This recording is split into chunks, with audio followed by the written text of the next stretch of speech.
Okay. Thanks for being here. Happy to be with you all today. In this interview, I'm going to be talking with Dr. Martin Ball. We'll be exploring 5-MeO DMT. This is also known as BUFO or the God molecule. We'll be discussing everything from visceral peaks to shadowy valleys, from screening who should or should not journey with this potent entheogen. We'll also discuss the art of crafting an ideal facilitation ceremony and navigating some post-trip roller coasters. Martin is a trailblazing non-dual entheogenic educator, author, artist, musician, and integration specialist, probably a lot more in there. I've personally worked with Martin for my own integration and can confirm Martin has tremendous background and knowledge to speak towards whatever questions anyone might have as they're going through their post 5-MeO DMT integration process. He's also authored some incredible books on the topic, like Entheogenic Liberation, Being Infinite, 5-MeO DMT Integration, Embodying Non-Duality is Not What You Think. I highly recommend anyone read these resources before and after a Bufo ceremony. He also has the Entheogenic Evolution podcast and has facilitated countless ceremonies himself in the past, all while demystifying non-duality for a global audience. I'll put some links in the description below with his content, his website, some of his Spotify content as well. Martin, is there anything I missed? I'm sure there's more. It feels like you are like a jack of all trades in some ways. Anything you would want the audience to know about you that I didn't capture? Yeah, I think you just about covered it there, Matthew. So thank you for that great introduction. It's nice that you wanted to pull all that information together. But yeah, if we want to kind of be cheeky about it, we can say that I definitely am a psychedelic Renaissance man, kind of in the traditional sense of the Renaissance man as somebody who does a lot of things, and that I have a broad range of interests, talents, and abilities, and I like to make use of them in multimedia, multi-venue kind of synthesis that I'm all about. How can I bring art and music into my books and audio and podcasts and all of that. So yeah. Well, and the name of your most recent album, remind me, Embodying Unconditional Love. Remind me of the name of the album. That's not the most recent. Oh, The album that you're referring to is the pure energy of unconditional love. And that is an album that I put together to go with the audio book of my anthology facilitating 5-MeO DMT. yeah. So the reason Martin and I actually came together today was specifically to discuss some of the risk and kind of traumatic experience that can happen with 5-MeO DMT. This is because as it's becoming more mainstream, there's a lot of times a lot of accolades and praise given to the experience without calling out some of the kind of more concerning or disorienting things that can happen. So we want to jump into that. However, I know some of the people in the audience might not have a lot of context or background with what 5-MeO DMT even is. So maybe we can lay some groundwork first, real quick. Martin, would you just define 5-MeO DMT, what it is, and what sets it apart as the God molecule? Yeah. So first, I just want to say thank you for putting together this interview on what I consider to be this very, very important topic. And so, as you've mentioned, that I have been a pioneer in terms of educating people around 5-MeO DMT for almost the past 18 years now. And a big part of the education that I've wanted to communicate around it is not only what I consider its overwhelmingly positive potential, but also the overwhelmingly difficult and potentially traumatic experiences that can arise from work with this molecule. And I've always considered it as part of, as an educator, that I want to give full disclosure so that people can issue their informed consent around whether they want to work with this molecule or not. And so I think it's a major, major issue in the 5-MeO DMT community and the broader psychedelic community. And it's definitely not addressed enough. So I would just want to thank you for that. So let's get into what 5-MeO DMT is. So this is, if we want to read out the whole name of the collection of letters and numbers, this is 5-methoxy dimethyltryptamine. And it often is just referred to as 5. Sometimes it is referred to as BUFO, as you have mentioned. because it is found in the secretions of the Sonoran desert toad, where I think pretty much every other toad in the world produces what is called bufotenine, and that is 5-HO DMT or 5-hydroxy dimethyltryptamine. And only one toad in the world, the Sonoran desert toad, it does produce bufotenine, but it also produces 5-MeO DMT in its secretions. And toads don't bite you. They don't have stingers, but they do have these glands on various parts of their body, on the back of their head and on their legs. And you can squeeze those glands and it produces this milky white substance and it dries into kind of an amber colored crystalline crusty substance. And that contains 5-MeO DMT. So that has been used quite widely now around the world. It's been introduced around the world along with what I like to call pure molecule of 5-MeO DMT, which is the pure lab-made synthetic molecule, which is, I always like to say, it is my strong preference for people to use the pure molecule, not toad secretions. And we can talk about why that is, but we don't need to get into that at the moment. So back into what is this? For one, it is an extremely, extremely potent psychedelic molecule. So when you ingest it, it produces a very rapid, very overwhelming psychedelic response. And in my opinion, given that it tends to spill over into what I call the non dual experience, I like to classify it as the most potent entheogen on the planet because most psychedelics still resides within the realm of duality and that there is a sense of a subjective person who is having a psychedelic experience that might be very otherworldly, might be very disorienting, might be very strange and alien, or it might be profoundly spiritual, but there's still a sense of an identity that is interacting with some kind of psychedelic content. So there's still a sense of self and other that resides within the vast majority of psychedelic experiences. 5-MeO DMT has the potential to completely override and dissolve the perspective of the human ego within a few seconds. And therefore, I like to say this is the most powerful entheogen. Now, just to break it down a little bit further, this is 5-methoxy dimethyltryptamine. And what that means is that it starts with a base molecule, which is DMT or dimethyltryptamine. And this is a psychedelic compound that is found in a variety of plants. And just like 5-MeO DMT, it is produced in all mammals. So you and I, we're mammals. We both produce very small trace amounts of DMT and 5-MeO DMT within our own bodies. So when we're dealing with human biology, we have the neurotransmitter serotonin, which is a tryptamine molecule. And then we have things like melatonin, which also is a tryptamine molecule.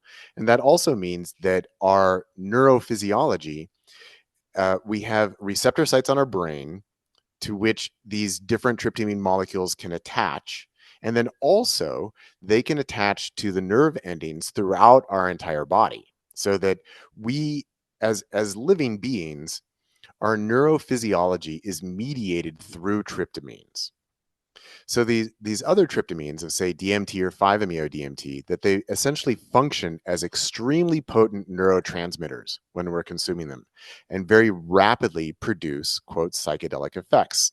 So more broadly speaking in the psychedelic world, all of these different molecules interact with what I like to describe as our energetic system, meaning what we perceive, what and how we think, how we feel, how we identify. These are all aspects that I like to say that these are energies, and that different psychedelic molecules alter our perception of our thoughts, feelings, and sensory input in different ways. So, for example, DMT is fairly well known to be almost hypervisual in nature, meaning that when you consume DMT, it has a very, very strong visual presentation of like other worlds and other universes and crazy geometric fractal stuff going on versus 5-MeO DMT works energetically quite differently where it doesn't visual phenomenon are not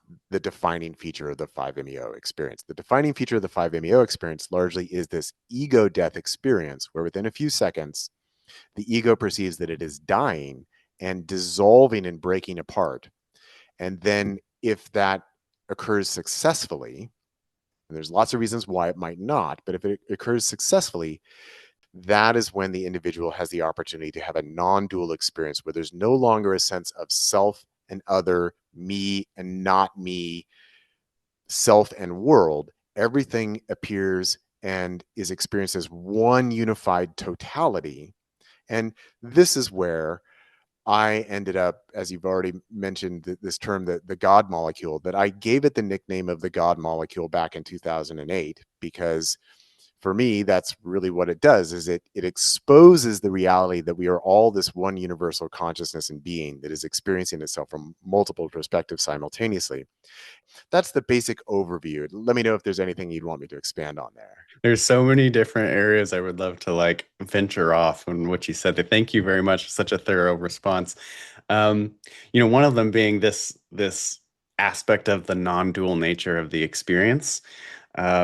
What makes you say that this is a God experience? Why is this not like some sort of chemical or some sort of chemistry alteration in your brain? For people who might have that type of objection or say, hey, okay, they claim this is a God experience. Also, near-death experiencers claim to have a near God, a God experience, and they have a lot of dualities in their experience, life reviews and other things like that. So maybe help someone who might have some like concerns or some resistance to that idea that it is like a God encounter, like many people say. What would you say to them about the situation? All right. So it is a really good question, and it's completely reasonable. First of all, just want to start with that. And before really answering that question, one thing I would invite just everybody to contemplate is, how do you know when you love someone? Or how do you know when you love Mm. anything? And for me, if we're describing love, I would say it's a feeling that I have in my heart that feels very open and very expansive, and there's a warmth to it. There's a sense of unification with whatever it is that we are loving. There's a sense of closeness to either that person or that object. I mean, we talked briefly about our dogs, and I love my dog so much. Oh my goodness, I love my dog, and she loves me. But if somebody were to ask, like, well, how do you rationally know that you love your dog? I mean, the answer would be like, because I do. I feel it. Like there's no way for me to deny that I love my dog. And that if I didn't love my dog, I would know it if I were faking it, or if I were just giving lip service, like, yeah, I love my dog, and I turn around and kick her, like, what the fuck are you doing? Like, that's not loving your dog. And we can also say that, from a neurobiological perspective, the feeling of love is also mediated by chemicals in our body. Every experience that we have in every moment is mediated by chemicals in our body. So just to say that we have a chemical and there's an experience associated with it that is, quote, merely a product of the chemical, if we really want to be solid on that position, we'd have to say, well, everything we experience is just a chemical experience, and therefore it's not connected to anything real that may or may not be happening. So, and I don't think people want to take that ontological stance, because that is highly reductionistic and it really denies our lived experience. So that's the first way that I go about answering this question, is that reminding people that when they love someone or something, they know it primarily because they feel it. And that, you know, maybe you have a romantic partner. There's been a few times where my wife is like, well, why do you love me? And she wants an answer. She wants like a detailed list. And my response is always like, look, Jesselyn, I do, right? I love you. I can't deny it. I'm it's just I do. And I know it because I feel it. And it's not because I've made a list. These are all the things that I love about her, because love is primarily, it's a feeling state. It's an emotional state. And even we could say it's an energetic state. And again, there's that feeling of my heart is open. So it's kind of emanates from the center of our chest and the center of our body. And then it activates these other parts of my body. Like, so if it's romantic sexual love, when we love someone, not only does our heart open, but we find that we're like obsessively thinking about that person. Like, I just can't get you out of my mind. I'm thinking about you all the time. And then, we feel excitement in our genitals because our bodies are like, hey, you guys love each other. Like, come on, let's get it on. So there's a whole cascade of physiological energetic responses that occur when we love. And again, it's not kind of something that we would just say like, oh, well, did you make that up? Or do you think that that was just a side effect of some kind of chemicals? Like, no, this is the experience that I'm having. So first, it's important to recognize that with all psychedelics, including 5-MeO-DMT, there is a wide range of experiences and responses that can take place. And nothing is automatic and nothing is guaranteed. But here, when we get to the heart of the 5-MeO-DMT experience, again, it's this process of going through this ego death experience, which tends to unfold extremely rapidly. So if you're vaporizing 5-MeO-DMT, which is how the majority of people experience it, this is a process that starts even before you're exhaling, that you're starting to feel like, oh my God, it's happening. Whatever this is, it's happening. And there's a lot of room in there for the ego to resist or to fight. And there's a lot of complicated reasons for why that might take place and how that might unfold. But let's assume that someone is going to be able to meet this overwhelming experience and energetically be able to greet it and surrender and let go within it. And let's also assume that they're going to be able to retain some level of awareness, because this is another phenomenon where a lot of people, I do like to say that awareness and egoic identity and perspective, these are two different things, but they've been so habitually coupled together that if we have awareness, it's always been shoved into the egoic perspective. So when the egoic perspective disappears, a lot of people lose their capacity to have awareness during that time period. So not everyone remembers their experience. But for those who do, and assuming again they go all the way into this complete dissolution of sense of subject and object, any kind of separation, there's this sensation of energy is expanding out infinitely, and that there is nothing beyond this expansion of infinite energy. And that you also identify that I am this expansion of infinite energy. And it's not my ego, it's the true nature of myself and my awareness. And that then encompasses all phenomenon, all space, all time, all appearance. And the fundamental energy there is one of infinite unconditional love.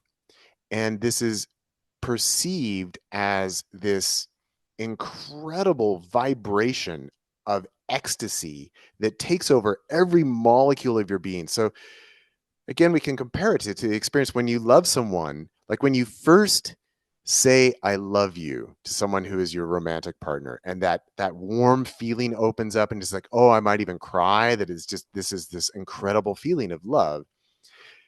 Amplify that by an infinite magnitude, and then you're starting to get a little bit of the idea of what it is that I'm talking about here. Now, when this happens, it presents as so immediately obvious that to even argue with it just seems absurd. So as then the ego will come back at some point, and a very common statement that people might make is, you know what? I think I'm God, because I just experienced that in my true nature, I am this infinite being of unconditional love that knows no boundaries, where nothing is rejected. There is no other this. There's no sense of either good or bad. There's just this infinite vibration of endless, endless, endless love. And it took over every aspect of my being.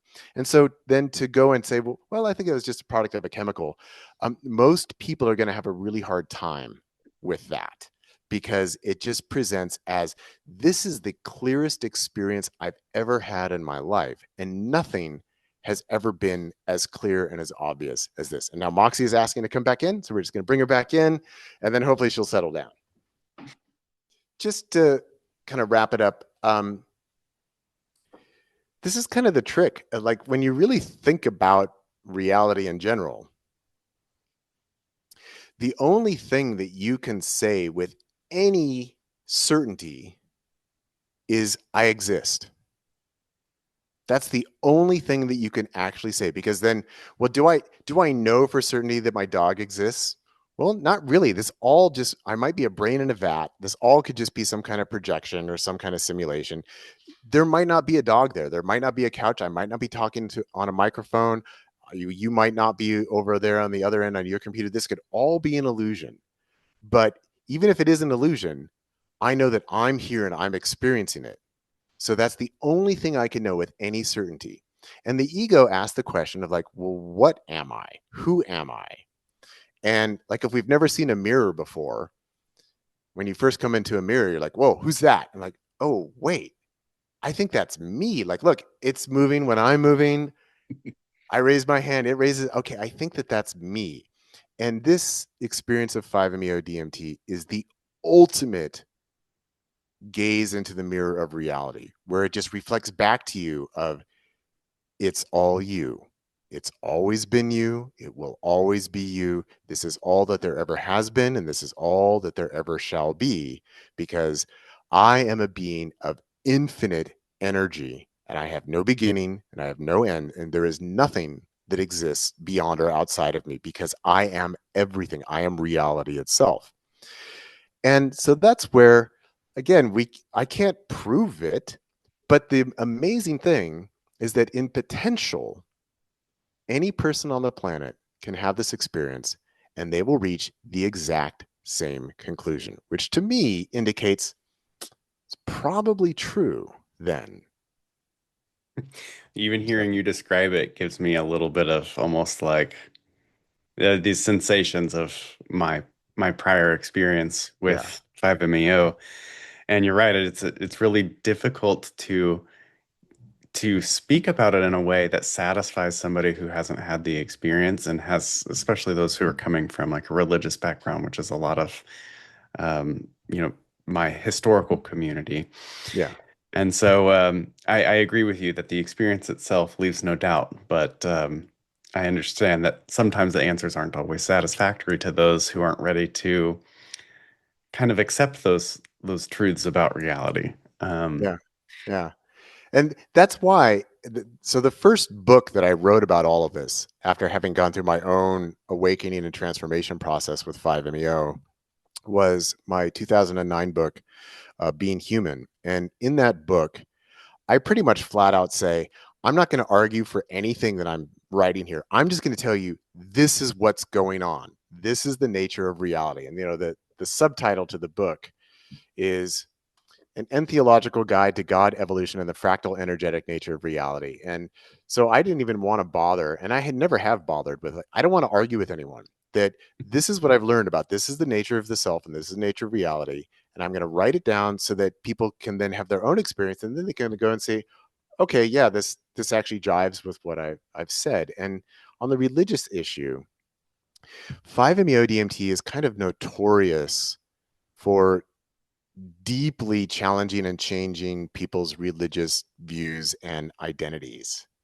I myself had, time periods of my life where I really strictly identified as an atheist. And then before having my experience with 5-MeO DMT, I would have described myself as a philosophical non-dualist, meaning that, I've studied this philosophical idea of non-duality, but I wouldn't ever have claimed that I know it or that I had experienced it. And for me, it was quite startling within a few seconds of that very first experience with 5-MeO DMT that part of my thought process was, oh my God, it's actually God. Like, oh my God, like this is real. Like there is this universal consciousness of infinite unconditional love. And it's overwhelming all of my senses right now. So it really, really deeply changed me. And it's also notorious for taking people who might have a particular religious view or identity, because most religions don't teach that you actually are God. Some of them do. Most of them don't. Most of them say that God is something that transcendent and exists outside of you. And then there's also religious and spiritual traditions that don't even posit the nature of a divine being in that sense. But this is not the mythological God. This is not the religious God. And I always also like to say, because people always ask me, like, well, what's your spiritual practice? And I tell them, like, nothing. Like, why would I be spiritual? Like, there's no need for that. And then sometimes people ask me, like, well, what religion do you think is like most accurate? And my answer is pretty easy. It's like, oh, none of them. Like, definitely none of them. There's not a single religion on the planet that I would say is actually correct. So I don't advise anybody to be either religious or spiritual, that I don't see it as necessary. And it's mostly just something that the ego wants to do. That's one of the reasons why I chose to jump in to the deep end with five. I mean, I had actually tried other psychedelics first. Like people make claims about, ayahuasca, mushrooms, all these things. Oh, it's an encounter with God. Oh, it's an encounter with God. I feel like I had heard that with all these other psychedelics. And to be honest, after trying it myself, I was a little disappointed because I did not feel Yeah. like what I encountered was an encounter with God, despite hearing people say these types of things on occasion. And so, when I heard this about 5-MeO, I go in skeptical about, that experience. However, I was also studying and reading non-dual philosophy. And so I was, wanting to make that experiential. And I understood intellectually that there was a huge jump between the intellectual understanding of non-duality and the experience of non-duality. Yeah. And I had heard people say, "Oh, if you meditate and if you, do certain things, then you can do this in a more natural way, and eventually you maybe experience a non-dual state in deep meditation." That being said, I was trying to meditate and I was like, this is it, this is going to take me forever. And I don't even know for sure that this is going to get me there. Let me see if this is actually real. So 5-MeO DMT was like, okay, I think I had heard some interviews with you online. This is the non-dual psychedelic, and I immediately was like, well, that's really what I'm looking for, a non-dual experience. And it really knocked my socks off. This kind of segues us into another topic, which is we have a lot of discussion around this in the mainstream, like Jimmy Kimmel within the last, I think, month. Frank Grillo was on there, and he talked about 5-MeO DMT. I did it twice. Twice. Yeah.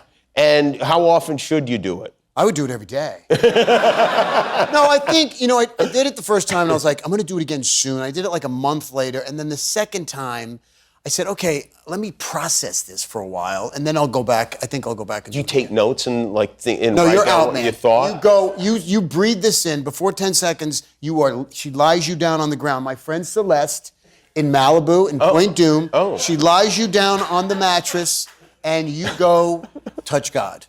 Yes. And he was just like, this is a 15-minute encounter with God. It's the most amazing thing ever. He even mentioned my facilitator and where she lives, the same one that I use, he used. Yeah.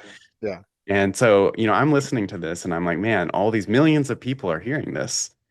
But we should really also discuss, like, for somebody who's considering jumping into this experience, what would you say? Hey, here's an ideal set of like things you've prepared for mentally, physically, whatever else, before you go in to decide to do this experience. Yeah. So one of the things I would just start with is just again acknowledging that the experience that I just described for myself, what you described for yourself, what this guest on Jimmy Kimmel described, these are true accounts of 5-MeO DMT. That it is relatively short. And for those of us who have a very positive experience and are able to process that, there just is nothing else that can compare. This is the most profound experience that a human being can have. And I am highly skeptical that people actually can have this level of experience through meditation or any other modality. That I have a lot of skepticism around that. And I know that spiritual people like to say, well, I'm going to get there on my own by meditating. And I'm just like, well, good luck. I spent a lot of years meditating, not to say I was like the best meditator or anything like that, but I also worked with a lot of people who spent a lot of time meditating, and the universal consensus was, I've never experienced anything like this. Oh my God, this is amazing. So I do like to say, like, I mean, this is what has inspired me to want to teach and share about it, is that from my very first experience, which actually was my second experience. So I'll just quickly clarify that when it was first introduced to me, the dose was a sub-threshold dose, and I was thoroughly and completely unimpressed. It's like, yeah, you told me this is going to be a rocket ship straight into the heart of God, and that was like, so what? Like, I don't get what you're talking about. So that was in December of 2007, and then in January 2008, the same person said, "Hey, I've got some pure freebase 5-MeO DMT. I've got plenty. Come on over." And as I already described, it was even as I was taking the hit in, immediately was able to recognize, like, oh my God, God's real. This is it. This is the, and it was just, this is the experience I've been looking for my entire life, and had no idea that this was actually what I was looking for, even with my robust understanding of non-duality. And just like you've described, the direct embodied experience,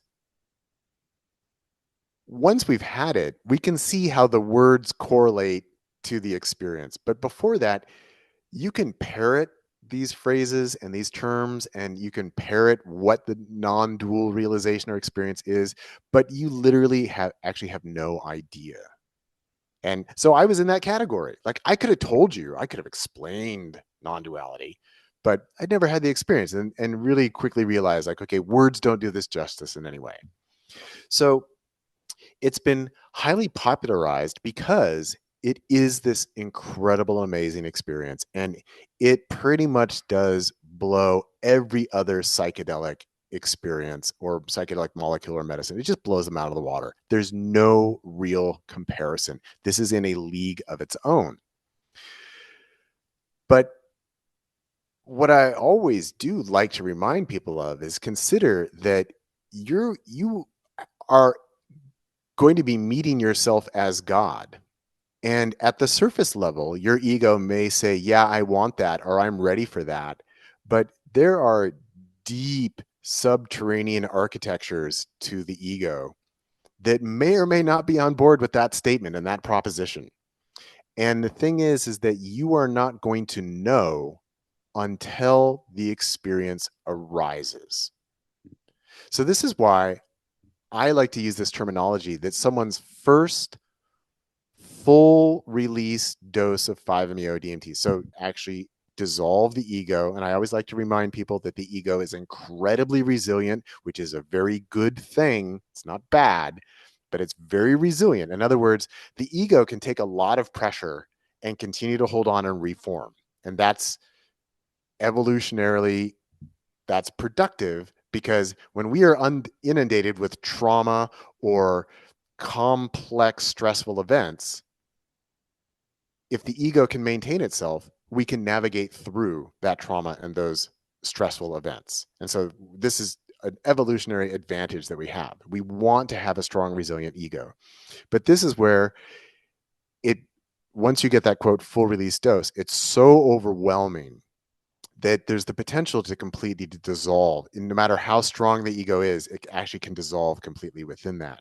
But again, even if people say on the surface, yeah, I want this, I'm ready for this, it's not necessarily a true statement, because there might be deeper levels of themselves. It's like, no, oh my God, like, this is terrifying.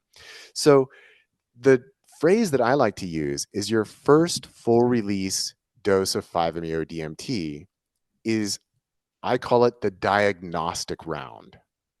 Meaning, again, people will tell you about themselves and what they think they're ready for and what they think they can manage, what they think they can take, and how willing they are to let go. But you don't actually know until the moment arises that you've taken that hit, and all of a sudden it's, oh my God, it's God. And then the question is, okay, what are you going to do now? And then there's all different kinds of ways that that energy might be processed, and it might be fought with or struggled with or resisted.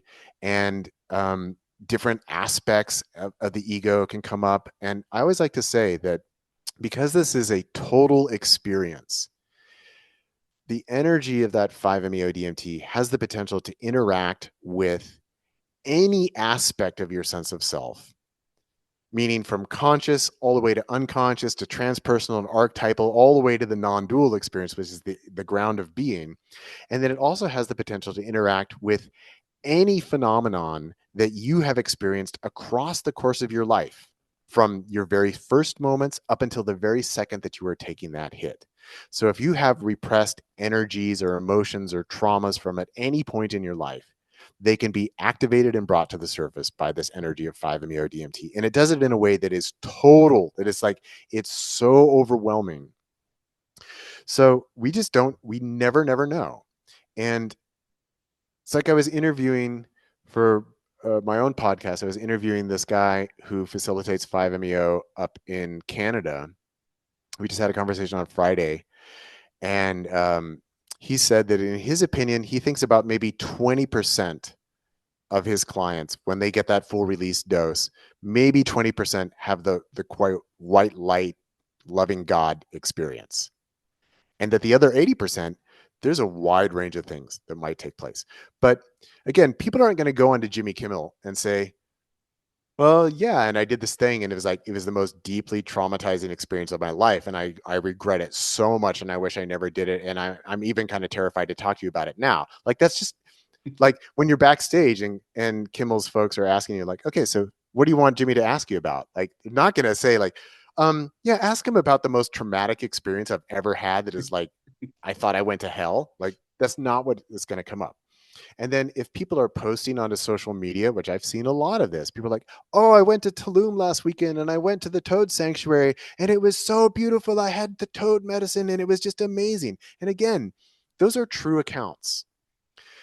But the difficulty is that they are overemphasized, that there's more access to those accounts than there are, because people aren't going to go onto their Instagram account and say, I thought I went to hell and now I'm completely terrified. Like, people generally aren't going to do that because everybody wants to create that social image of themselves as, I'm living my best life. And like, I encountered the most hellish traumatic experience ever, is not usually something that people want to advertise. And then another part of this, and this is a place where I am very, very critical of people who facilitate 5-MeO DMT, is that in my opinion, there are many people out there serving 5-MeO DMT who either A, they don't have enough experience, so they mistakenly think this is easy, everyone's going to have a beautiful experience, and they don't realize that actually there's a portion of people, among that 80% who don't have the white light God experience. It's not that 80% is all having a traumatic experience, but is that there's different levels of difficulty and processing that might take place. And then a small percentage of those are going to have potentially an extremely difficult experience that impacts them at like a cosmic level, where it just shatters their sense of reality and is very, very scary and very, very difficult. So there's people out there serving 5-MeO that they tell their clients, oh yeah, this is beautiful and lovely. And they don't tell people that it might be really scary and difficult. And then there also, another big complaint is that there are people who facilitate who purposefully do not tell people of these difficult experiences and processes. And usually what they tell me, or what their clients tell me, because I do this integration work, so I get lots of people on the backside. Usually it's their clients. They tell me, oh, well, then when I talk to my facilitator about my difficult experience and I ask them, like, does this happen to other people? And they say, yeah. Well, why didn't you tell me? Well, I didn't want to scare you. And for me, that violates the basic ethics of, if somebody is coming to you for a service, you should tell them what the potentials are for the results of this service that you are receiving. It's like the same thing if you go to the store and if you buy a medicine, pharmaceutical companies are legally required to tell you these are the possible side effects. So yeah, I'm going to take this medicine to hopefully address whatever my issue is, but there are potentials for side effects. And that if somebody knows that there's side effects, but they don't tell you, that is considered to be an ethical breach. That's a breach of trust, because people cannot make informed choices if they're not being informed. So this is, as I said, this is kind of a major, major gripe that I have with a lot of people who are facilitating. That, in my experience, there's a lot of people out there who facilitate who do not do an adequate job of educating the people that they're going to serve about what this is, and that some of them even intentionally oversell it on the positive side of things. And again, I do want to say, like, there is nothing more amazingly positive than a positive 5-MeO DMT experience. So, in my opinion, like the risk is absolutely worth it. But we also have to be honest and say, yeah, there's the danger that things might go horrifically challenging for you. And if somebody asks, well, what do you think? Like, do you think it's going to be easy or difficult for me? The answer is, I have no idea. You have no idea. That's why we get to the diagnostic round. And then we decide, how do we proceed from this point forward to best serve this person in their process? So I do want to go back to, what can someone do to prepare? So first of all, just as we're having this conversation now, I have always been of the opinion of anybody who wants to do 5-MeO, please do yourself the favor of educating yourself about it first before you make the decision to go do it. And I cannot emphasize this enough, that, because again, I work with people on the integration side of things, and for people who've had a difficult time, that's usually the number one thing that they say is, I wish someone had told me, I wish that I knew before I agreed to do this. I wish I had had that information. And this is the thing, that once you take 5-MeO DMT, there's no going back. You can't undo it. You can't erase it. You can't hit rewind. So this is a major, monumental life choice for people to make. And that even no matter what happens in a 5-MeO experience, it's super common for people to say there was life before 5-MeO DMT and then there is life after. So this is on par with the biggest events that ever happen in a person's life. And the idea that you wouldn't educate yourself about it is just kind of absurd. Or that you wouldn't consider, like, what are the risks, what are the benefits. So please educate yourself first. And that means more than just like reading positive trip reports online or looking at people's social media about, oh, this was so beautiful and amazing. Because again, it is beautiful and amazing, but not for everyone and not all the time. So this is where I do get to do like a little self-promotion, is that I've been spending the last 18 years trying to communicate and educate people about 5-MeO DMT. And so this is where I have written the authoritative books on the subject. And so I get to say, yeah, go read my books. And I really mean that. It's not just because I want to sell people books, but I am quite confident that I have written the most user-friendly, comprehensive books about 5-MeO DMT. So go and get one. Just start there. And then I've produced lots and lots of videos and lots of lectures. And so this is another thing that people often say, well, I don't like to read books, but I'm really into the videos. And okay, so educate yourself. And don't just rely on what the facilitator says, because again, there's some serious problems there. That there, again, some people are facilitating that they're not really experienced and they're not really educated, and then there's some facilitators that intentionally don't tell you stuff because they want, oh, we're just going to leave it blank so that you're not influenced. And this, honestly, I think it's laughable. I think it's just absolutely laughable to think that anyone might have their experience of 5-MeO DMT influenced by something that somebody had said or exposed them to, because it's just you. There's nothing else there to influence you. It's like, this is your core ability to either surrender and let go or not. So the idea, like, oh, I don't want to tell anybody anything negative because that might prevent somebody from having a positive experience, is like, it's absurd. I'm assuming that comes from like the set and setting suggestions for other psychedelics where there is a lot of ego still remaining in the experience, and it is important to have probably like a positive, more positive mindset going into those. Likely reduces the risk of maybe having a bad trip, not guarantee, of course.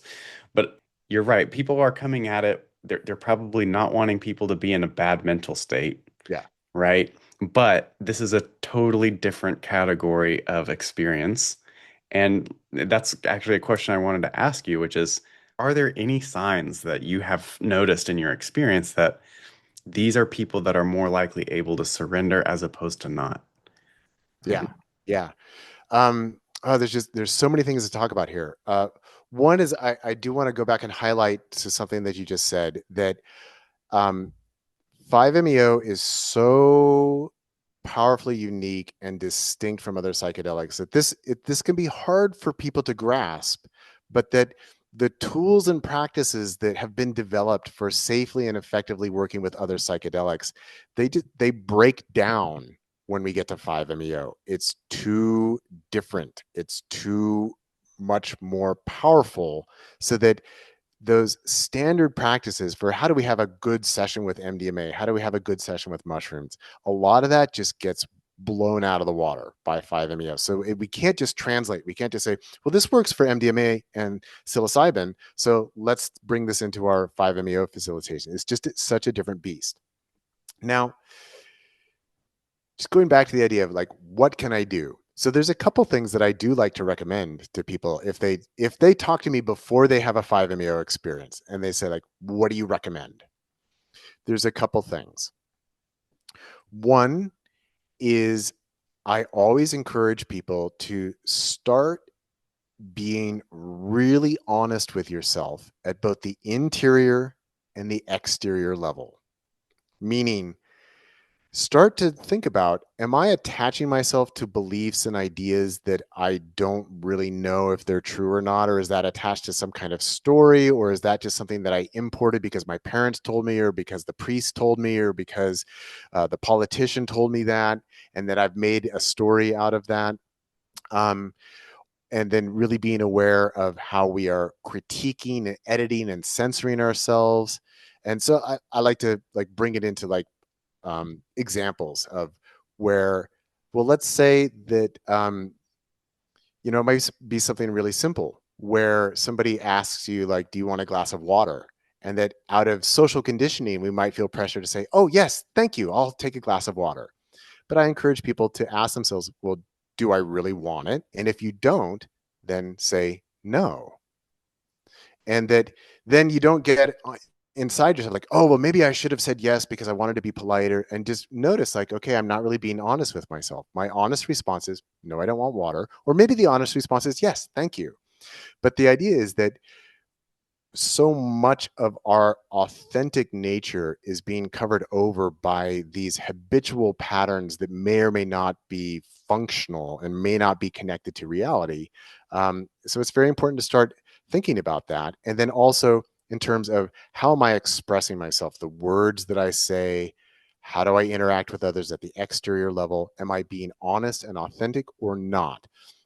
And this is a tough one for people, because as soon as they start paying attention to it, that people start to realize like, wow, I'm kind of bullshitting myself a lot, and I'm bullshitting other people a lot all the time, and I'm not really being honest. And so that's a deep challenge. But I tell people, start practicing that as much as you can, because in my assessment, the energy of 5-MeO DMT is the ultimate truth serum about the nature of reality and the nature of being.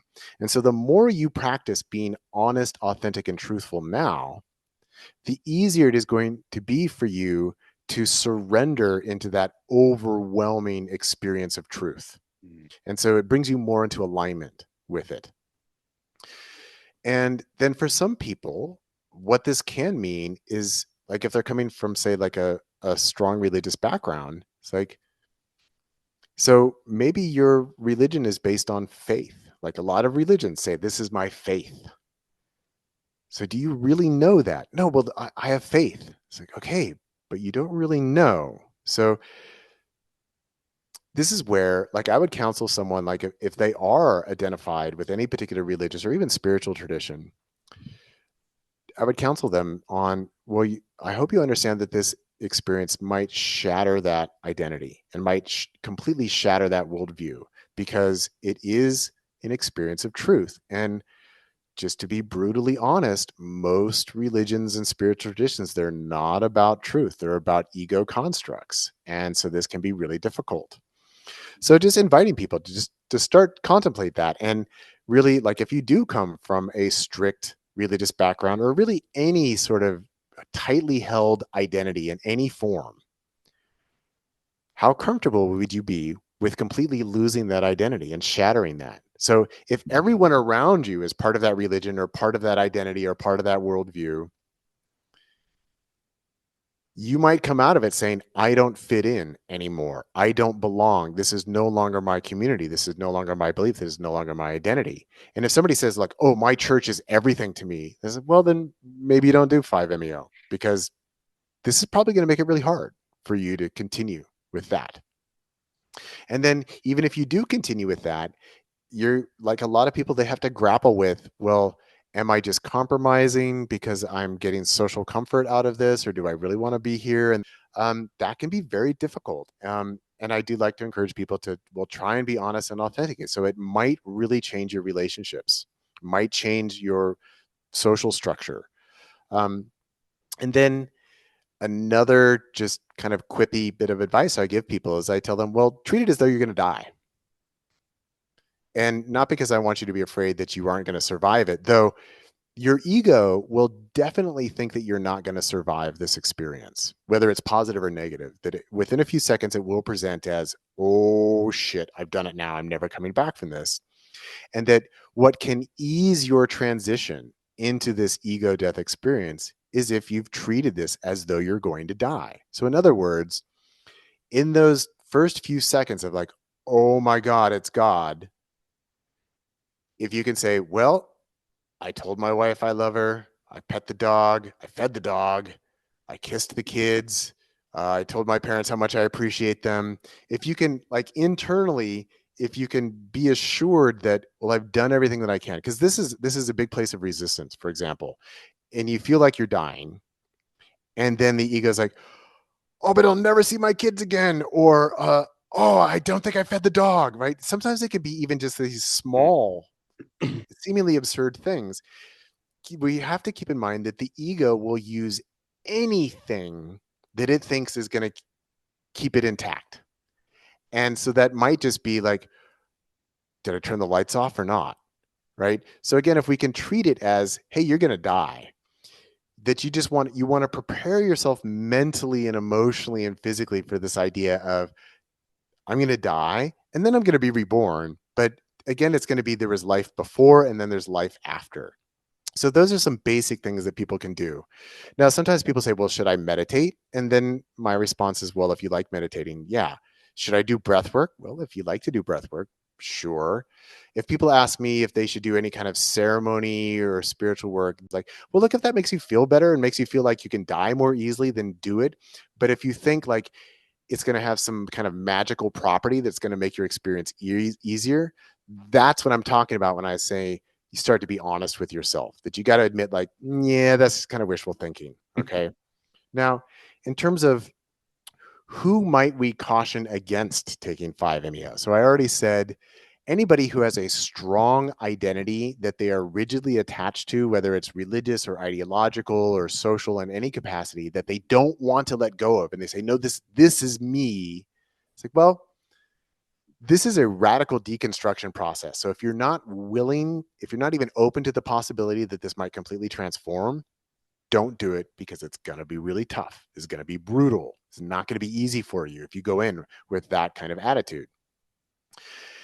And then if somebody has a history of severe psychological disturbance, potentially schizophrenia, severe dissociation disorder, I don't ever want to say that anybody should automatically be medically excluded, because I also am firmly of the position that I see this experience as a fundamental human right.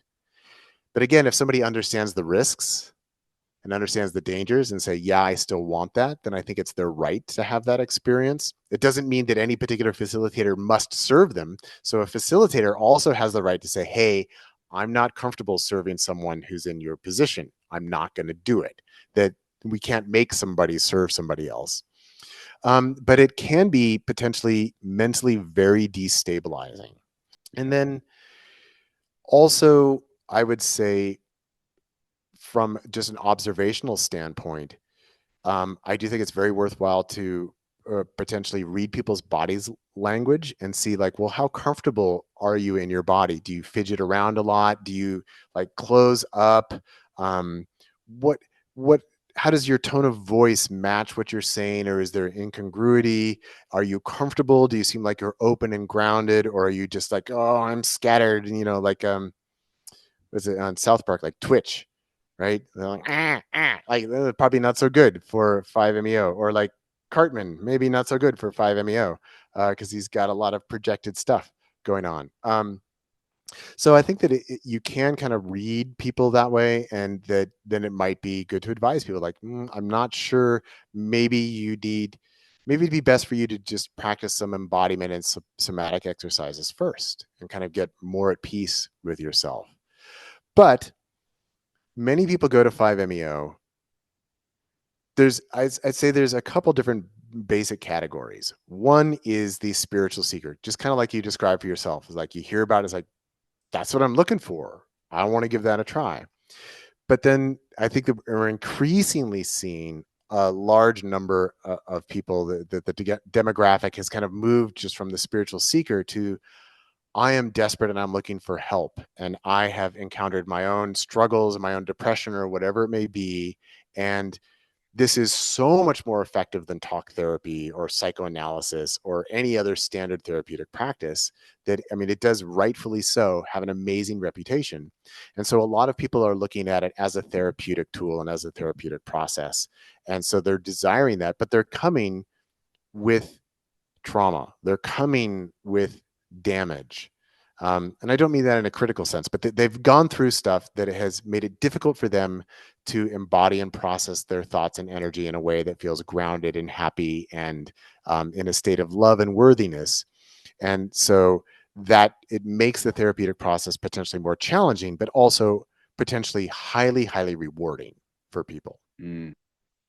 So it's just good to have these conversations with people ahead of time. And then it might behoove some facilitators to say, hey, I'm not sure if this is best for you based on these criteria. So I do think it's important to have mental screening, health screening. And of course, anybody with like a heart condition, it's probably not the best because in my experience, 5-MeO DMT does not automatically increase heart rate and blood pressure, but that is a standard response because the ego is so surprised and overwhelmed that almost everybody's heart rate does go up, blood pressure does go up. So if you have some underlying heart condition, like there's a danger that you might have a heart attack. Like these are real concerns.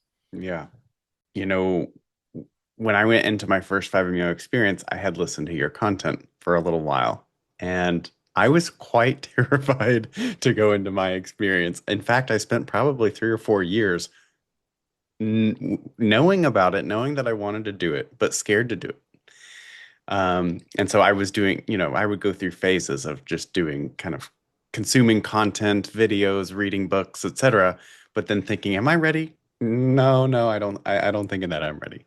Yeah. And finally, maybe, I don't know if synchronicities is the right word, but I had like a 1 or 2 month period where it kept coming up and people kept saying, it's the most amazing thing. And basically introducing it into my life if I wanted it. Yeah. And so at that point, after several of those, I was like, you know what, maybe it feels like maybe the time is right. I don't know if I'll ever be fully ready, and I don't know that anyone would ever be fully ready. But I do appreciate the suggestions you gave. I don't know if, again, anything can guarantee you a great experience, but because of your content, I wrote out a will. I wrote out a will because I knew Awesome. like I didn't want any lingering thing. So I wrote out a will just to make sure everything was taken care of. I called my parents. I loved on my dog. I did all those things. And then the whole drive there, I was just kind of repeating to myself to kind of let it settle in as much as I could.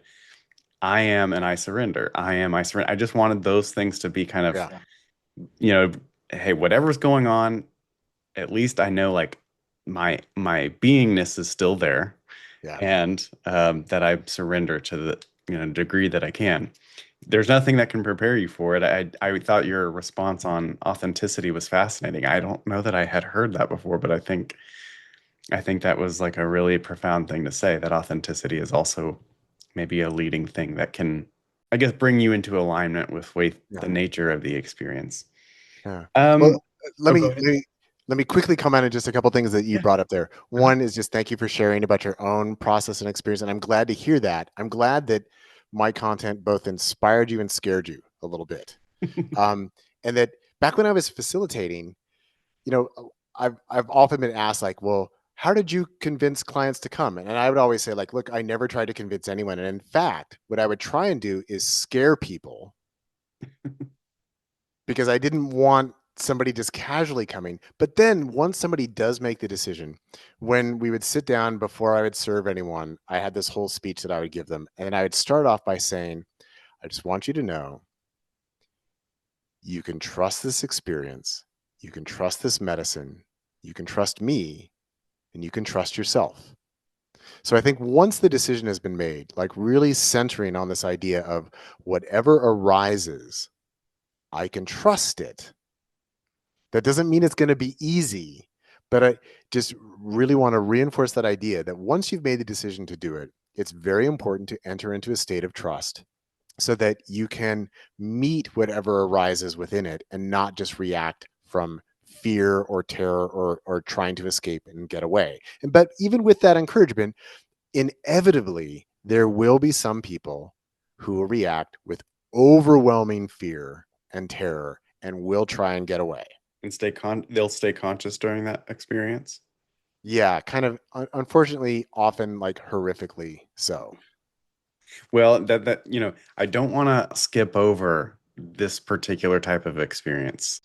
Can you talk us through, just based on your own personal history and maybe talking with people you've done integration sessions with, things like disorientation, fear, terror, sometimes these lingering for months. And as you were just mentioning, some of that can be because I'm losing my identity structures. I'm losing my religion and whatever other groups or political associations, anything else that you have a strong connection with that you might suddenly like deconstruct afterwards. That's one thing. There's Yeah. also terror and these kind of psychosis states or feeling of complete disorientation. That's a whole nother ballgame in addition to the losing your community. It's like a double whammy. So, can you talk about kind of some of these real intensely traumatic experiences? I wasn't sure whether those were just entirely the like after effects and that all the experiences themselves were positive, but it was the reaction to coming back that was the negative, or that it sounds like there are truly terrifying 15-minute, 20 minutes sitting with this Yeah. thing. Can you maybe go into a little more detail on like what that's like so people really can understand?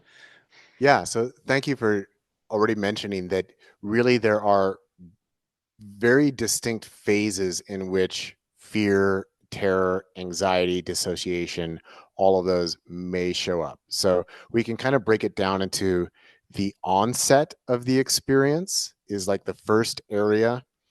Then, if that is not released, then that can go all the way through the peak of the experience. And that can also then get all the way into the come down, or what I like to call the backside of the experience.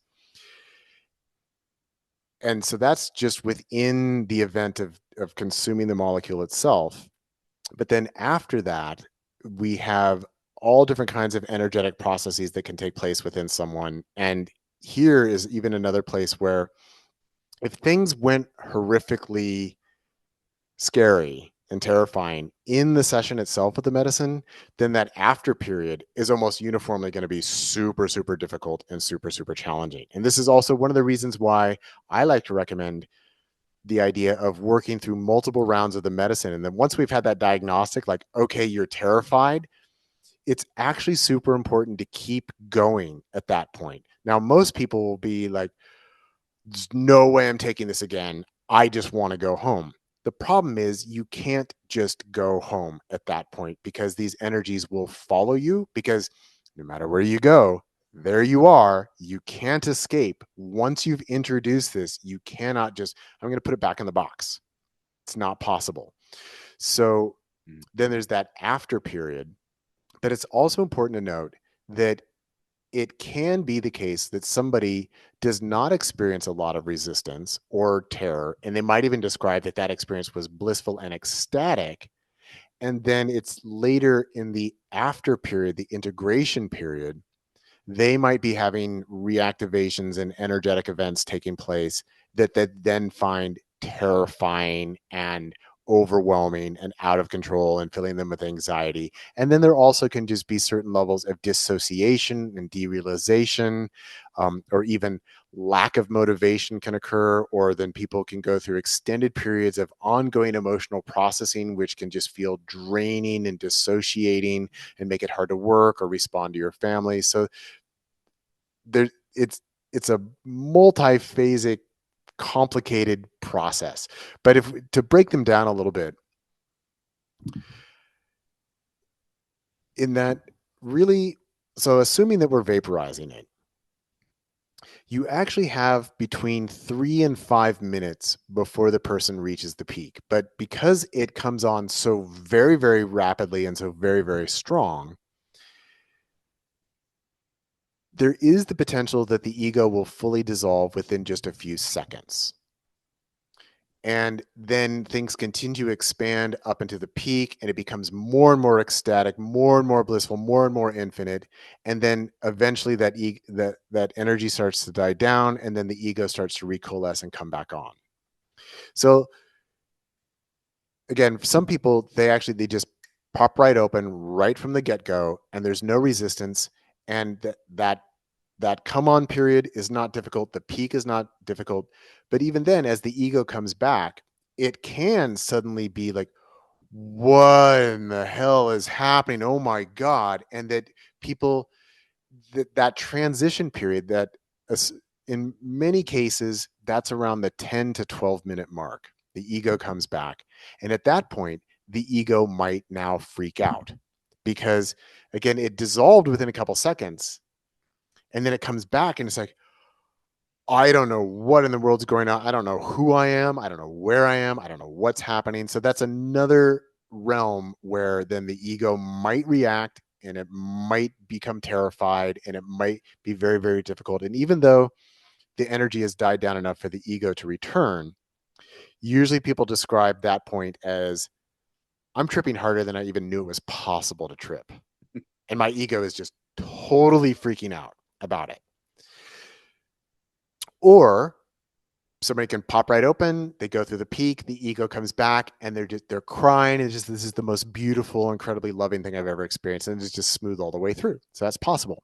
But now that roughly 3 to 5 minutes on the way up to the peak, this is a really ripe time period where if somebody has a hard resistance, it's going to show up right away. Mm. So sometimes just seconds after taking the hit, sometimes people will be like, no, make it stop. Oh my God, no. And just they're overcome with resistance. And some people will even try and get up. They'll try and run away. They'll try and escape. But then reality is dissolving and they don't know where they are. And people can be completely dissociated and they're just terrified. But even in a case like that, as that person progresses through that 3 to 5 minutes, they might actually still hit the point where they realize,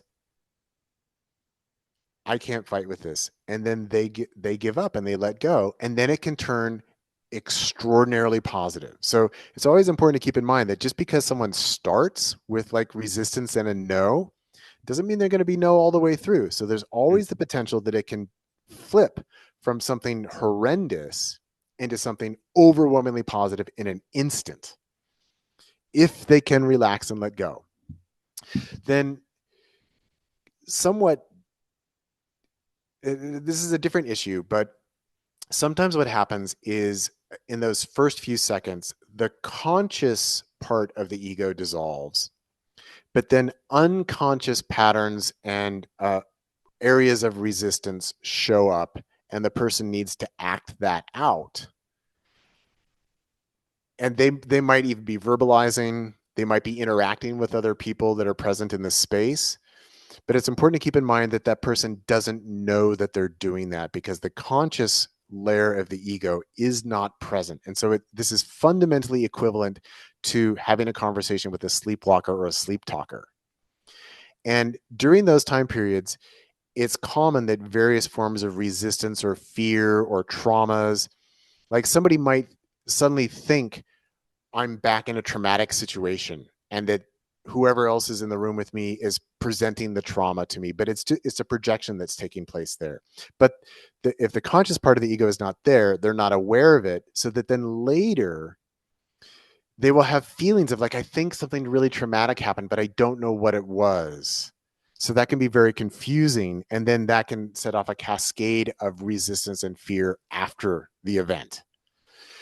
And then some people are just not able to let go, and they fight with it all the way through from beginning to end. And because even these unconscious patterns that I was just mentioning, those can also let go and it can move into something else for people. Is that a But dosing thing where they can fight with it all the way through? Is that dosage related at all? yes and no. Okay. So this is where we get into this kind of this weird paradox that many people will report that a larger dose of 5-MeO is a lot easier to manage than a smaller dose.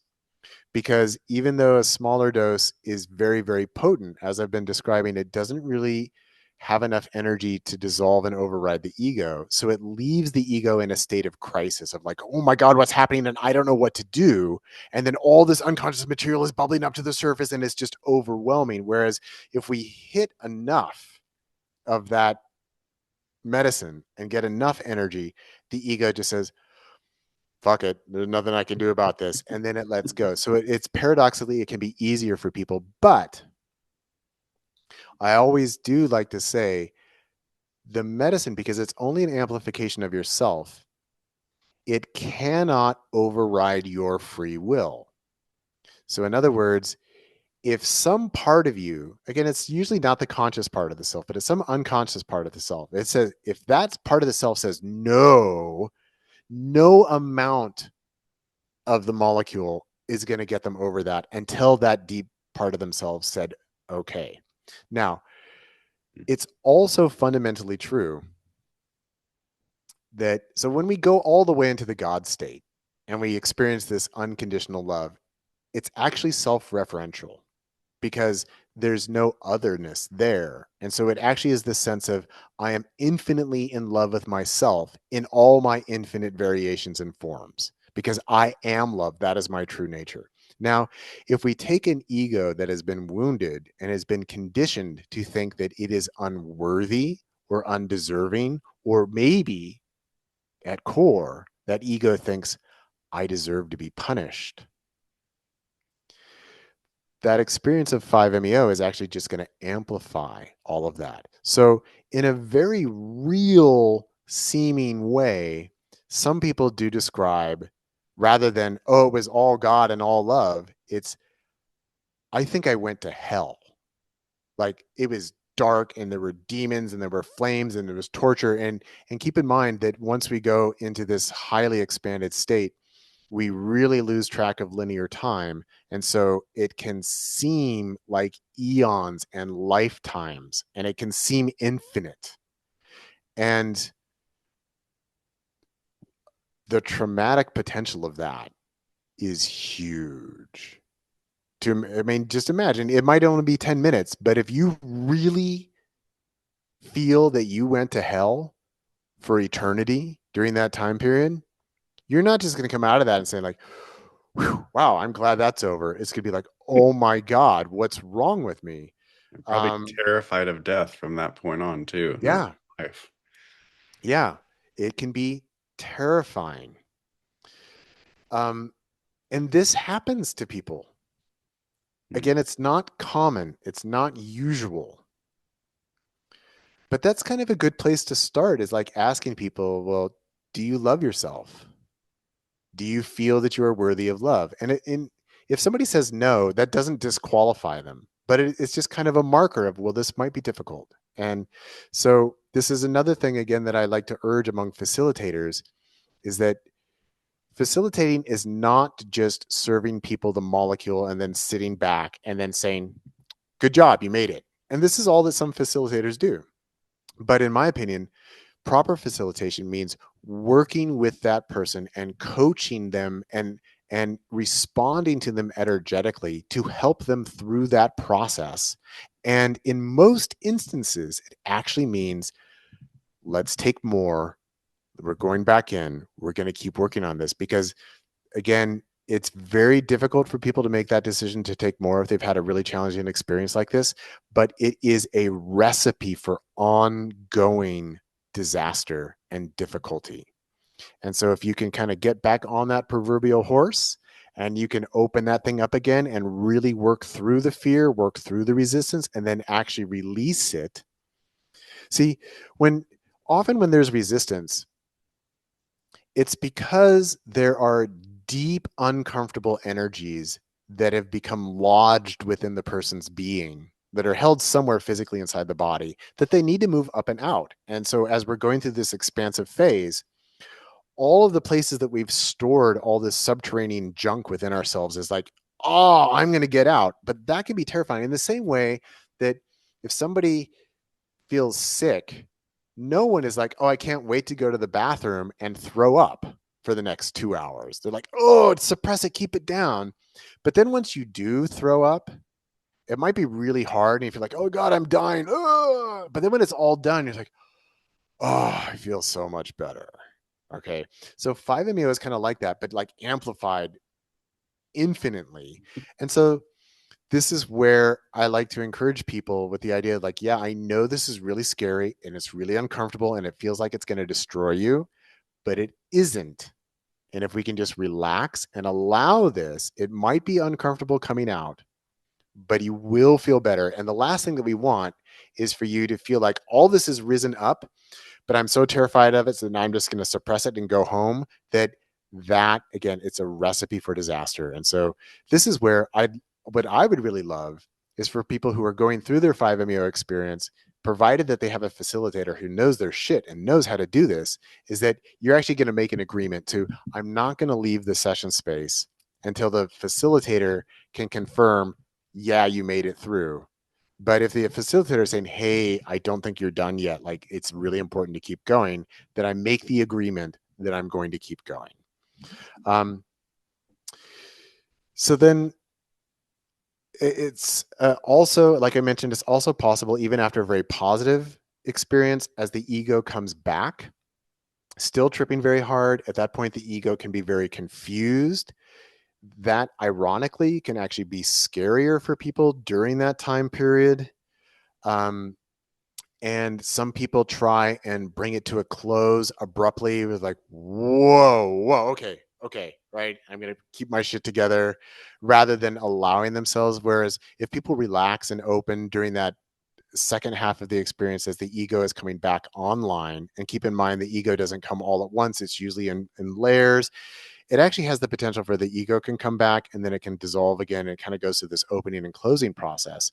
And so that's a big time that often people have a lot of emotional and energetic processing during that time period. But if they're scared or shut down or resistant, then that kind of prevents that from happening. But it's a really rich time period for people to release any kind of stored energies. And if people can relax during that time period, it's quite often the case that people would describe that it has more personal content of like, oh, now I'm really aware of how my dad beat me, and how that actually I can feel that that came from his own self-loathing for himself.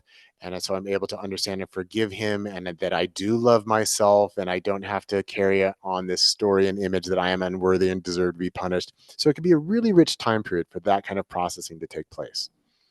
Okay, so all of that we've just been talking about, that can all happen within the span of about 15 minutes. Like the most monumental shit you could ever possibly go through in like 15 minutes. And then afterwards, then we get a whole new collection of possibilities, because so I've used this word a few times, but I haven't really explained it. Within the 5-MeO world, we have this term of reactivations. And reactivations means passing through phases where people feel as though they are back in the 5-MeO DMT experience, but they have not consumed any 5-MeO DMT. And it's really important not to use the word flashback, because sometimes people say, well, isn't that a flashback? But a flashback implies I'm back in the same experience that I was before.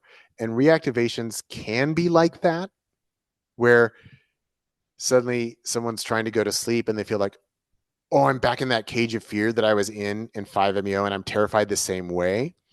But as I've already mentioned, your experience might have been very positive, but your reactivations can be terrifying and it can go into a completely different territory. So the reactivations are not just an echo of the event, it's a continuation. And that um, here, people, these reactivations, they can show up at a variety of different times. It's really common for people to experience full reactivations at night, either when they are just about to fall asleep or they wake up around 2 or 3 in the morning and they feel like, oh my God, I've just taken a hit and like reality is dissolving. And this can be very disorienting. And it can also happen when people, like if you hear music that was played during your session, instantly that can bring you back. Or even like you mentioned this, I get this a lot. People tell me, yeah, I listened to you talking about it. And then, oh my God, I started to feel it. So even just talking about it can bring about certain echoes of those experiences. It can happen when people are having making love or having sex. All of a sudden, like their orgasm and like, whoa, man, it's happening. It can happen when people are meditating.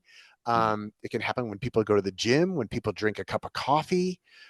There's so many different ways that reactivations can take place. And here's another place where there's lots of possibility for people to react with fear and anxiety around that. So they start to resist it, try and suppress it, try and shut it down.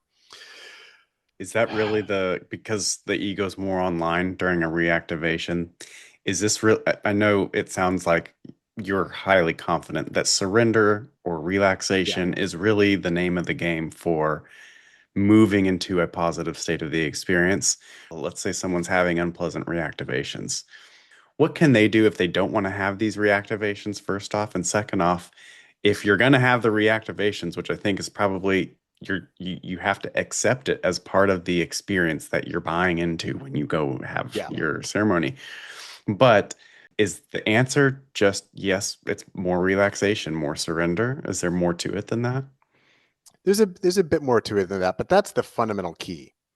So first of all, the only thing that anyone might be able to do to potentially prevent disturbing reactivations would be make sure that your session with 5-MeO reaches a point of energetic completion before you're done.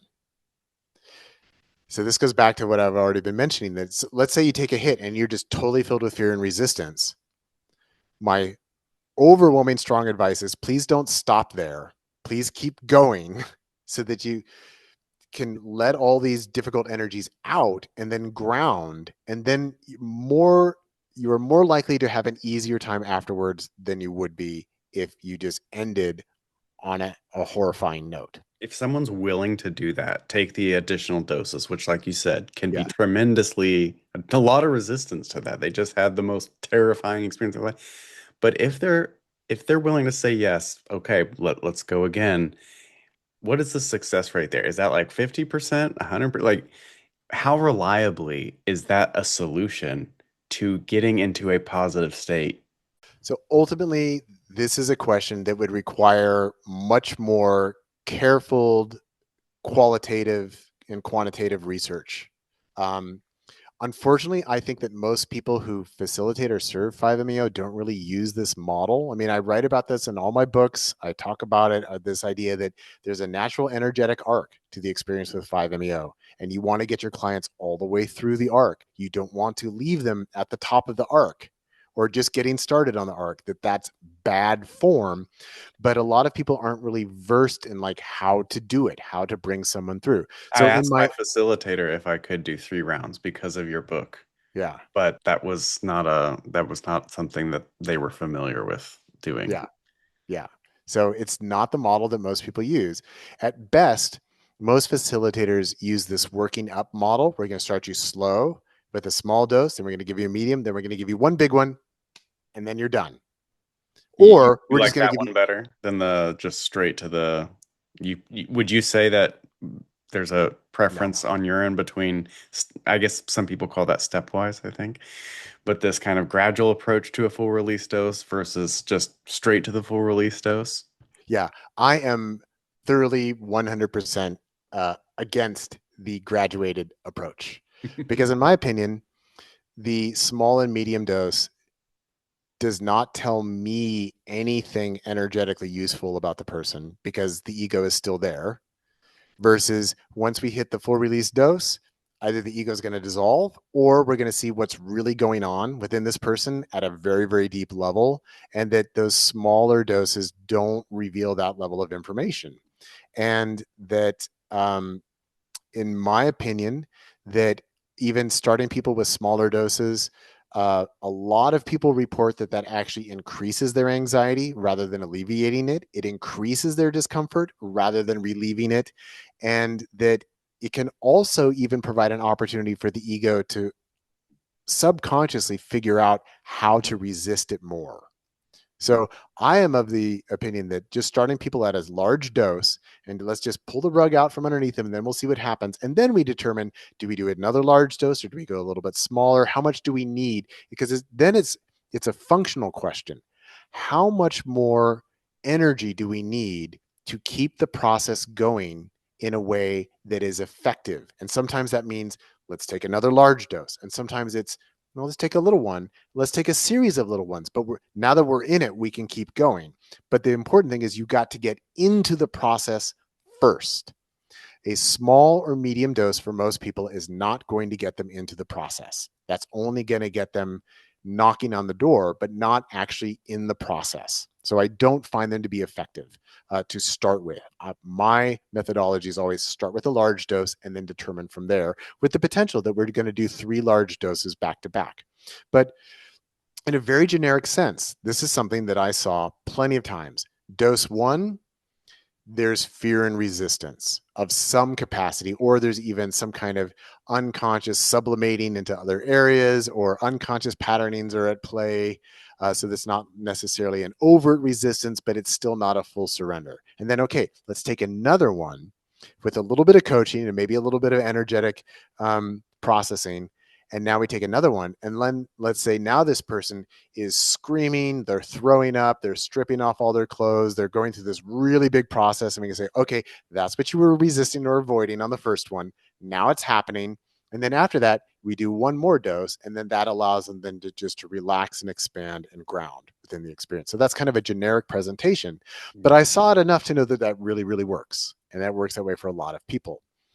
And like in my own time, when I was facilitating, I did have a couple people who were too scared to continue. After one. And they did not have an easy integration time period. And then again, I actually had a lot of people who were scared and were acting out, but they trusted me when I said, I really encourage you to do more. And so we did more and we got through it.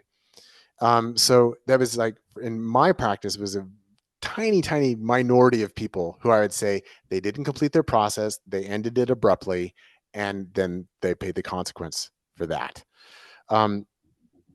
But again, in my experience, most people who facilitate, they're not effectively using that model and that modality of really approaching it as this energetic process. And a lot of people just approach it as an event. Did you have a big experience?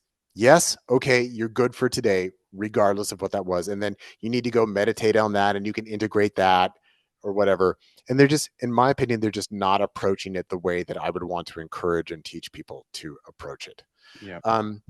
So then when it gets to reactivations, so the best thing you can do for your reactivations is make sure you go all the way through your process when you're actually working with the medicine.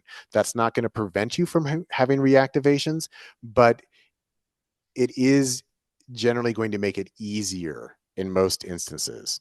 Would you say going through the process, though, just for context, is getting to the fully surrendered?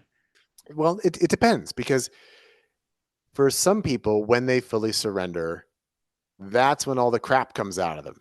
And I mean, like literally, like people are throwing up, people are screaming, or they're crying, or even they're defecating or they're urinating. I mean, any orifice that can make goo and stuff. I mean, it might happen. And in those instances, yes, they surrendered and then everything was moving up and out, but they just feel like, wow, like I just went through the cosmic ringer. And so then sometimes taking more after that, where then now I'm just expanding and nothing needs to come out, that can be very beneficial. So it really depends on, again, where we are in the process. It's not just a matter of, are you fully relaxed and surrendered, but it's where are you energetically within the overall arc of the experience. So then with the reactivations, the advice I always give is if you are experiencing a reactivation, your immediate response should be treat it as though you're in session with the medicine.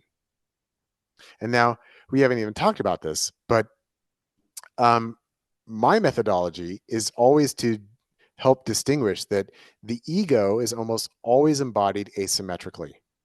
So when we're operating subject object, that we like, I always give these examples. Like if I, the subject, want to pick up the object of my pen, I'm going to use my left hand because I write left-handed. Or if I, the subject, want to drink water, I'm going to reach over with my right hand because my water is over here. I mean, this is just logical. I mean, it's not that it's right or wrong. It's like, this is just how we're going to do it. But when people actually surrender and let go in 5-MeO experiences, their bodies always open up with bilateral symmetry. And this is one of the ways you can tell is somebody surrendered or not. If somebody is moving from side to side, they're not surrendered because that is the ego reacting.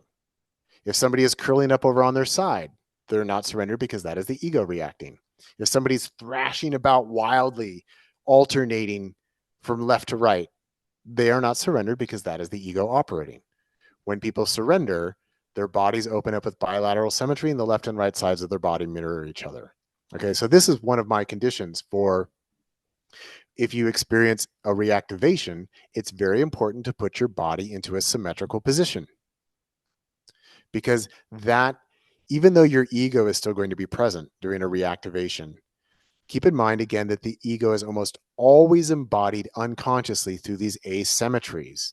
So if we can greet the experience with embodied bilateral symmetry, we're actually just making it harder for the habitual patterning of the ego to get involved and to get in the way. So for example, sometimes when people have a really powerful reactivation, their first thing to do is like, I need to get up. Whoa, I need to drink some water. Oh, maybe I need to eat something. I'm gonna go outside, smoke a cigarette or whatever it may be.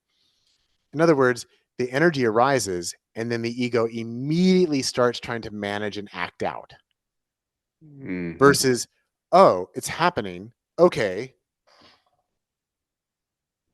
You surrender and you go into symmetry and you relax, and that allows the energy to move. Now, here again, we have another paradox that just because somebody is relaxing and surrendering, sometimes people think that means, well, I should just be lying there peacefully.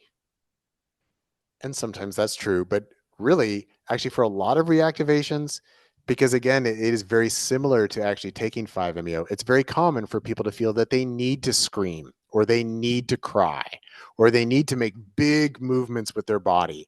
So the idea is that all this energy is arising and I want to relax and surrender and trust into it. And then I will let it move me.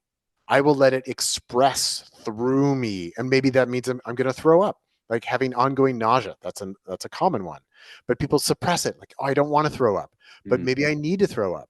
Or it's in the middle of the night. So there's no way I'm going to let myself scream. But inside it's like, ah, like the scream wants to come out. So that's why I say, treat it as though you're in session with medicine. And just like when you're in session, you want to relax into symmetry. You want to allow whatever needs to be expressed through you. You need to allow whatever sounds want to come out. You want to let them out. Whatever emotions want to arise, you want to let those happen. So it can be very, very active for people in the state of surrender. So it's important that we not mistake surrender and relaxation for meaning like nothing happens, because usually something does happen. Now, when these reactivations take place, in most instances, they start to wane and die off after about 2 weeks. So there's this 2-week on average, there's this 2-week window after a 5-MeO experience where there can be a lot of ongoing energetic processing. And these might even take a few days before they start. For some people, it's that night when they try and go to bed. It's like, oh, it's happening. But for other people, it doesn't show up for 3-4 days. And then they start going through this process. So it's important for anybody working with 5-MeO to understand that the next couple weeks is a really potent time period. There might be a lot of energetic reorganization taking place. It might not show up right away. And if it does show up, I want to relax and trust and surrender into it. Even if it's really scary, even if I feel like I'm losing my mind, even if it feels like I'm totally losing control. Because once these start, again, we can't stop them. There is no way to stop them. You cannot just make them go away. Like some people like to say, oh, well, go outside and like stand barefoot in the grass. And honestly, when people say that, it just irritates me to no end, because when somebody's having a full-on panic attack and feeling like reality is dissolving, it's laughable to think that just going outside and standing with your feet on the grass, like, because that's grounding, that's going to ground you. It's not going to fucking ground you. Like, you're delusional if you think that that's going to help. Or if somebody says, oh, well, if I just eat like this kind of food, that it's like, no, it's not going to help. But people get into these spirals of, how do I fix it? How do I change it? How do I stop it? Oh my God, this is out of control. I'm so scared. And it creates these cascade reactions, which this isn't to blame anyone. Okay. Because again, this is hard. This is really, really big stuff. And we can actually expect that this will be challenging for people.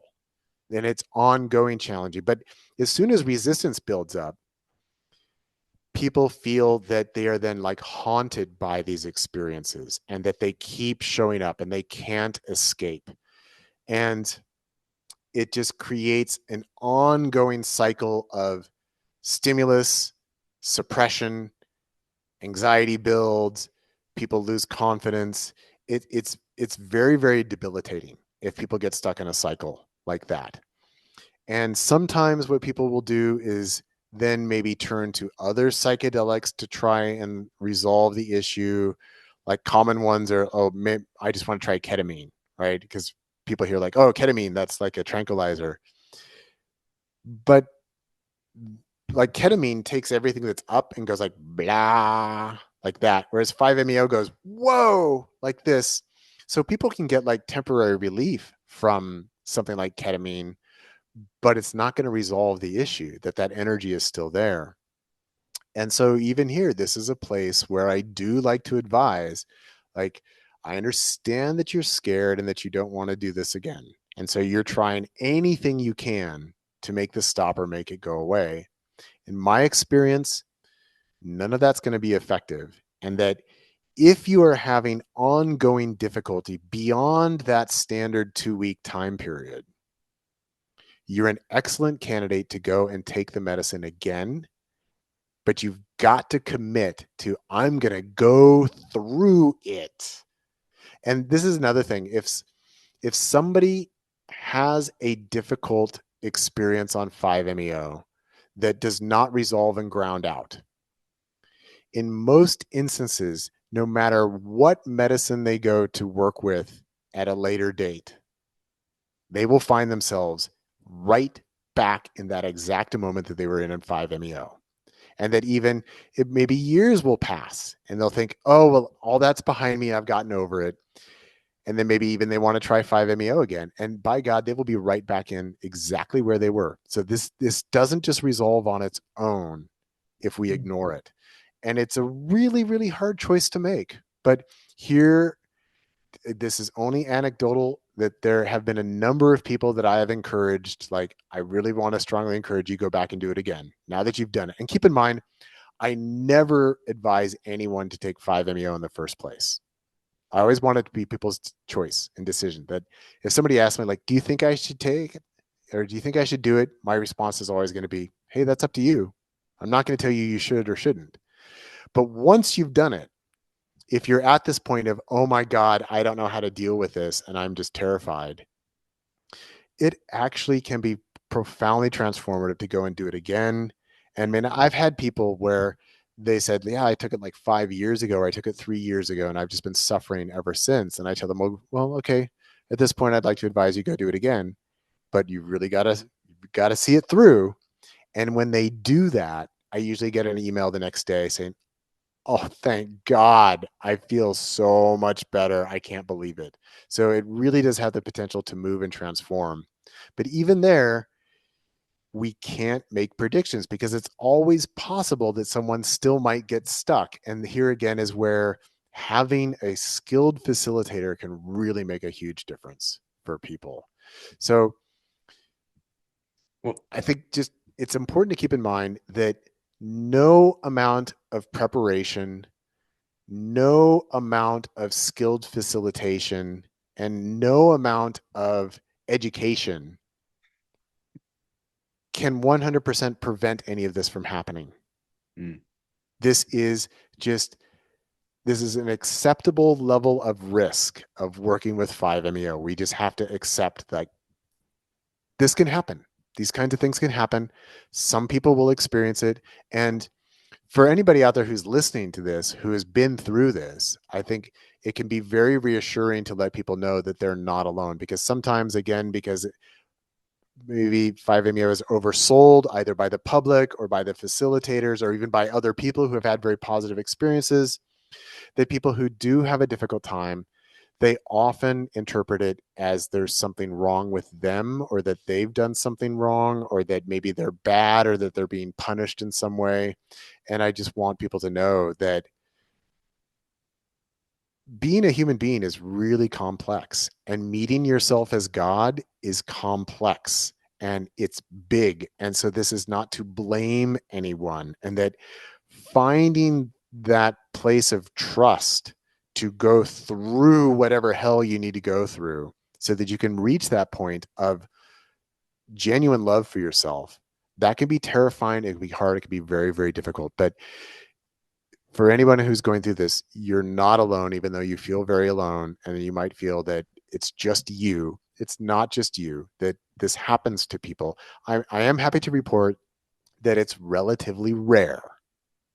So if it's happening to you, unfortunately, you're one of the rare ones, but it's within the realm of what I would consider potentially normal with 5-MeO. So I think that even just normalizing it, that can really help people trust. Because on the integration side, whenever I get an integration client who's going through something like this, they feel really alone and they're really scared. And so I do spend a lot of time trying to reassure them that it's actually possible to move through this. This can change and this can transform. It might take some really gutsy courage on your part, but it is possible. And that it's not that you've done something wrong or that anybody did something wrong to you. It's just the human heart and the human ego. These are complex things. And again, encountering ourselves as God, that's not like a simple process for a lot of people. For some people it is, and that's super cool. But for a lot of people, it isn't. So we just need to really respect the fact that human beings are complex and that we are sophisticated, energetic constructs. And so finding that place of complete surrender and openness, it doesn't necessarily come naturally to everyone. I resonated with so much that you said there. I do want to respect your time. I wish I could just go down a few different avenues with you. I will say that one of the things you were mentioning, I directly relate to, which is having a reactivation. All my reactivations were extremely pleasant, as were the two times I've had experiences with 5-MeO DMT. But one particular reactivation after my second time, I'm in bed and I'm embodying your suggestion of being symmetrical. But the energy flow was just incredible. And there was a point where I felt slightly disoriented and I really wanted to scream. Yeah. At the time, I was in a basic, like a hotel. My parents were in the room next door and people on all sides of the wall. So I suppressed it. Yeah. And I was like, I'm not screaming because I felt like I could just blood curdling scream. And I suppressed it. And ever since then, there's been, I've generally avoided any any other psychedelics or things because any little taste of them takes me back there, like you just said. Yeah. And I've known that I probably will do a third round with the medicine, but there's been part of me that's like a little, resistant to just this, even though it was such a small, I mean, compared to all the pleasant experience it has, just Yeah. this small little thing that like weaseled its way in almost to this kind of resistance pattern that I've noticed. I really appreciate your counsel there, which is go work through it with the Yeah. medicine. Yeah, and thank you for sharing that, Matt, because I think that's really important. That serves as a really good example that even though you would describe everything that you went through as very positive, that there's still some element that is like, oh, I can't do it, or I shouldn't do it, or I don't know how to process this right now. And sometimes that is just a matter of practicality. Like, there's somebody next door and it's 3 a.m. and I don't feel comfortable just screaming out loud. And these are the realities of living in contextual reality. Um, and that can just kind of nag at you a little bit. It's like, oh, there's something that's unresolved there. And that's what I mean, that even overwhelmingly positive experiences can still have these difficulties and challenges. Now, this is not something that sounds like it has incapacitated you in any way, but it's there and you know it's there. So one last thing I would say on this is that if somebody is having a lot of reactivations that feel very out of control, and particularly if they are happening at night, because that tends to be very disruptive to people's sleep, and then there's a whole cascade. Once sleep goes, man, there's a whole cascade. So I do like to recommend that there are various ways you can kind of work to induce a reactivation. And this is something I counsel people on, is like, try doing it earlier in the day before you have to go to sleep, and that then you will be more comfortable to let out your scream because you're not going to wake anybody up. And then you can even tell, like, if somebody's next door, you can say, hey, I'm doing this rebirthing therapy, so I might be screaming, but don't worry about it. So you can kind of set up the conditions. But Rebirth. yeah, we've been talking for 2 hours, so I don't want to get into a whole new subject, but I will say that I do kind of cover this kind of thing in my latest book. That's the 5-MeO DMT integration book that I do talk about how to work with, like, inducing reactivations and things like that. But I really appreciate that we have taken this time. And, if you feel like continuing the conversation at some point, I'd be more than happy to continue. But I'm really glad that we've kind of addressed these more difficult aspects of working with 5-MeO and kind of leveling the playing field, so that people can make an informed choice. And I just think that's so important. And I hope that anybody who's listening to this who hasn't had it 5-MeO and has been thinking about it, like, I would just ask you, like, really think about it, really feel into what is your answer about all of these potentials. And then if the answer is still yes, then go for it. And if it's no, don't try and talk yourself into it. And don't let anybody else talk you into it either. It has to be your yes, because in the moment that 5-MeO opens up to infinity, it's going to be up to you to say yes and allow that. Nobody else can do that for you. So hopefully you want to start there. But if there's any kind of maybe or I don't know or no, then I don't advise it. Such incredibly wise advice. I couldn't agree more. Dr. Awesome. Ball, thank you so much for your time tonight. Yeah. Thank you for the amazing questions, Matthew, and allowing this opportunity to explore this topic. Yeah. Have a good one. All right. Toodaloo. Bye.